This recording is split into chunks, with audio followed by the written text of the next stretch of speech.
આપણી સંકલ્પ ન્યૂઝ ચેનલને સબસ્ક્રાઇબ અને લાઇક કરો, બેલ આઇકન દબાવો જેથી આવનાર ન્યૂઝ અપડેટ્સની નોટિફિકેશન આપના મોબાઈલ પર સૌથી પહેલા પહોંચે. Like, subscribe and share the video. નમસ્કાર દર્શક મિત્રો, હું છું પૂજા ટંડેલ. સંકલ્પ ન્યૂઝમાં આપનું સ્વાગત છે. સમાચારની શરૂઆત કરતા પહેલા એક નજર આજના મુખ્ય સમાચાર પર. વલસાડ સરોની પેપર મિલ કંપનીમાં ભીષણ આગ લાગતા ફાયરની ટીમ દોડતી થઈ. કંપનીમાં પેપરનો જથ્થો વધુ હોવાથી આગ વિકરાળ બની. આગ લાગવાનું કારણ અકબંધ. માર્ચ મહિનો આવતા જ આગ લાગવાનો સિલસિલો યથાવત થયો છે, ત્યારે વાપી બાદ હવે વલસાડની કંપનીમાં આગ લાગવાની ઘટના બનવા પામી હતી. વલસાડના સરોણ ગામે આવેલ પેપર મિલમાં વહેલી સવારે આગ લાગતા ભાગદોડ મચી ગઈ હતી. ઘટનાને પગલે વલસાડ, અતુલ, વાપી સહિત 5 ફાયર ફાઇટરોની ટીમ સ્થળ ઉપર દોડી આવ્યા હતા. કંપનીમાં પેપરનો જથ્થો વધુ હોવાથી આગ વધુ વિકરાળ બની હતી. જોકે ભારે જહેમત બાદ આગ ઉપર કાબુ મેળવાયો હતો. ઘટનામાં કોઈ જાનહાનિ ન થતા મોટી દુર્ઘટના બનતા ટળી હતી. આ અંગેની જાણ પોલીસ થતા દોડી આવી તપાસ હાથ ધરી હતી. જોકે આગ લાગવાનું કારણ અકબંધ રહ્યું હતું.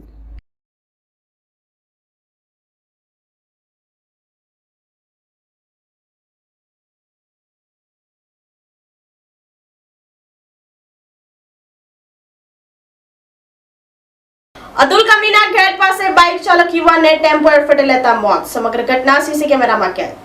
વલસાડના અતુલ કંપનીના ગેટ પાસે બાઇક સવાર યુવાને ટેમ્પો અડફેટે લેતા મોત નીપજ્યું હતું. અતુલ કંપનીના ઉત્તર તરફના ગેટ ઉપરથી ધ્રુવ ત્રિવેદી નામનો કર્મચારી પોતાની બાઇક ઉપર પસાર થઈ રહ્યો હતો.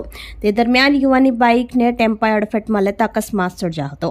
ઘટનાની જાણ થતાં આસપાસના લોકો દોડી આવ્યા હતા અને ધ્રુવને નજીકમાં આવેલ ખાનગી હોસ્પિટલમાં ખસેડવામાં આવ્યો હતો, જ્યાં સારવાર દરમિયાન ધ્રુવનું મોત નીપજ્યું હતું. સમગ્ર ઘટના અતુલ કંપનીના સીસીટીવીમાં કેદ થઈ હતી. સમગ્ર મામલે પોલીસે વધુ તપાસ હાથ ધરી હતી.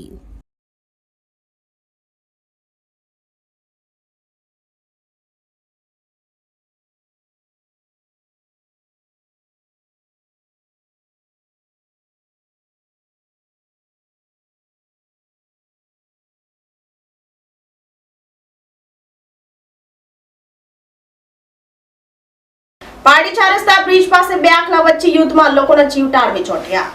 પારડી શહેરમાં રખડતા ઢોરો અને શ્વાનોના ત્રાસ વધ્યો છે. ઢોર અને શ્વાનના કારણે સર્જાયેલ એક અકસ્માતમાં પારડીનો એક યુવાન હાલ પણ ગંભીર હાલતમાં મુંબઈની હોસ્પિટલમાં સારવાર લઈ રહ્યો છે.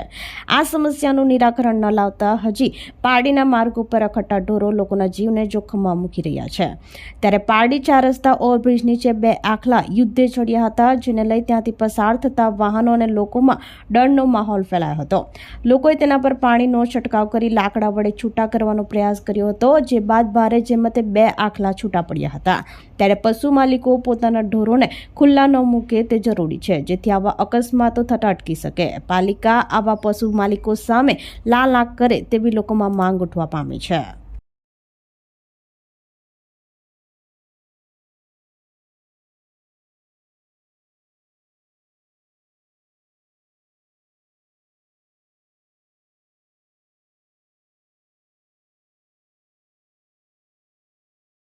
સેલવાસમાં ગટરના અધૂરા કામ સિરદર્દ બન્યા. સ્કૂલ સામે મહિનાઓથી ખોદેલા ખાડા બાળકો માટે જોખમી. જિલ્લા પંચાયતથી હનુમાનજી મંદિર સુધી ગટરના કામો અધૂરા છોડી ઠેકેદાર ગાયબ હોવાની લોકોમાં બૂમ. સંઘ પ્રદેશ દાદરાનગર હવેલીમાં ચોમેર રસ્તા ગટરના અધૂરા છોડી દેવાયેલા કામો થકી લોકો હવે ત્રાહિમામ પોકારી રહ્યા છે. સંઘ પ્રદેશના પાટનગર એવા સેલવાસ શહેરની જ વાત કરીએ તો શહેરમાં લગભગ તમામ રસ્તા કોઈક ન કોઈક કામસર ખોદી રાખેલા છે.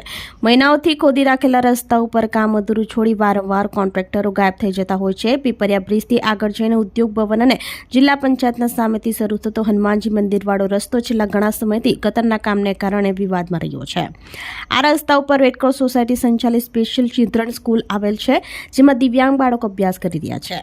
આ શાળાની સામે જ મહિનાઓથી ગટર માટે ખાડો ખોદી રાખેલા છે. આ 4 થી 5 ફૂટ ઊંડા ખાડા શાળામાં ભણતા આ બાળકો માટે જોખમી સાબિત થઈ રહ્યા છે.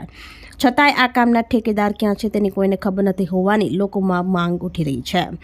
આ શાળાની બાજુમાં જિલ્લા પંચાયત ભવન આવેલ છે. આ જ રસ્તા ઉપર ગુજરાત નેશનલ લો યુનિવર્સિટી, વિદ્યુત ભવન, ઉદ્યોગ ભવન તેમજ આમળી ઔદ્યોગિક એકમનો રસ્તો આ રસ્તાને મળે છે. તથા સ્થાનિક વસાહતો તો ખરી જ, હનુમાનજી મંદિરમાં અનેક ભક્તો દર્શન કરવા રોજબરોજ આવતા તેઓને પરેશાનીનો સામનો કરવો પડી રહ્યો છે. આ ગટર બનાવવા માટે બંને તરફ એકસાથે કાર્ય શરૂ કરી લગભગ આખો રસ્તો ખોદી નાખવામાં આવ્યો છે. ગટરના કામો અમુક સ્થળે ખુલ્લા મૂકી દેવાયા છે, ત્યારે આ ડ્રેનેજનું કામ વહેલી તકે પૂર્ણ કરવામાં આવે તેવી લોકોમાં બૂમ ઉઠી રહી છે.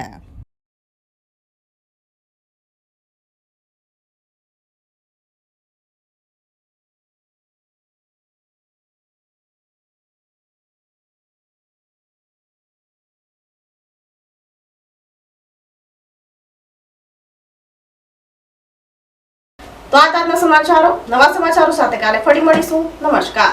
આપણી સંકલ્પ ન્યૂઝ ચેનલને સબસ્ક્રાઇબ અને લાઇક કરો, બેલ આઇકન દબાવો, જેથી આવનાર ન્યૂઝ અપડેટ્સની નોટિફિકેશન આપના મોબાઈલ પર સૌથી પહેલા પહોંચે. Like, subscribe and share the video.